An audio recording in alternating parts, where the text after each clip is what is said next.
So what's up guys, mangunguha tayo ngayon ng daon ng balinghoy. Let's go, samahan nyo ako guys. Kasi ako talaga ay napaghilaban na.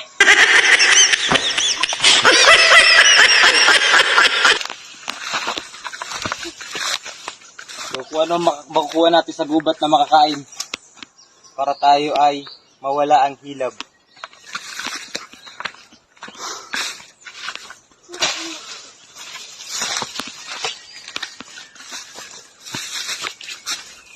So ano kaya makukuha natin na makakain dito sa gubat?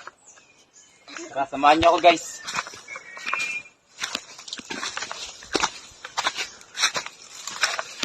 Talagang anong hilab na at alas 12 na, wala pang pangulam. So mangunguha tayo ng mga gulay.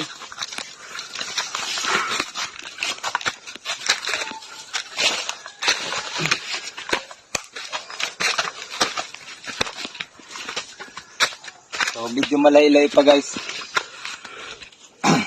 Kaya ayun muna natin yung video, tapos apply ko na ulit pag nasa mga gulay na tayo.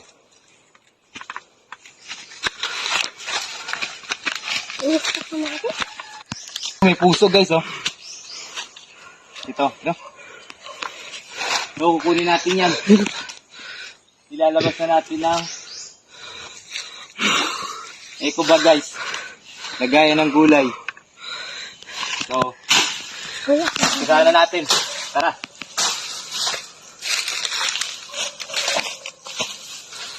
Sira.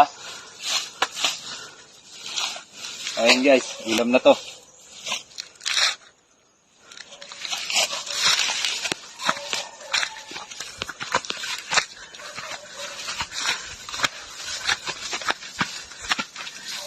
Ayan guys, daming daon ng balinghoy. Kunin din natin yan. Shoutout pala kay Derbet. So Derbet, mangwala kami ng gulay dito sa taniman mo, puso lang naman at saka daon ng balinghoy.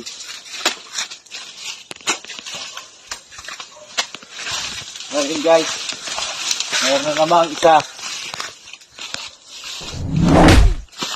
Magalan natin ang puso. Dalawa na.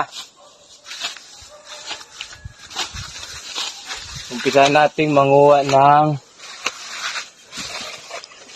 talbos ng balinghoy. Dito guys, madami.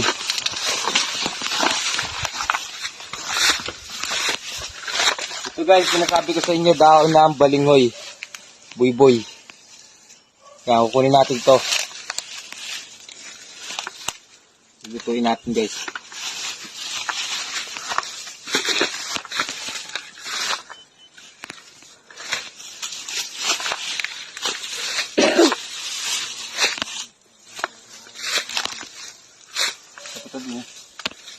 Ito guys oh. Ayan oh. Pakaganda ng mga talbos guys. Dito sa taas marami pa guys. Ayan, may dragon fruit pa. Lemon.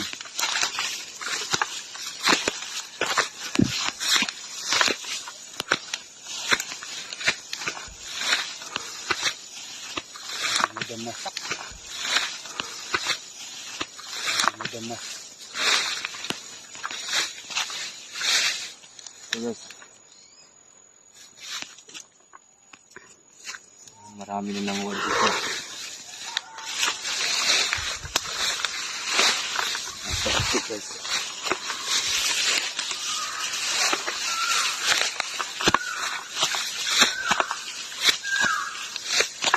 Ayun guys, umaya na lang. Papakita ko sa inyo yung nakolekta ko na gulay para lutuin natin umaya. Laki guys, sumahan nyo ako ah. So ayun guys, kolekta na tayo ng gulay. At ito na nga yung puso na ating nakuha. Ayun, malaki yung isa. Yung dalawa medyo maliit. Ayun, nakatatlo tayo. Yan guys. Ito, madami-dami na to guys. Yan. Pwede na nga tayong umuwi at nakulimlim ay parang maulan guys. So, Pauwi na tayo at nang maluto na natin ito. At naghilaban na talaga ako. Ay, tara na guys.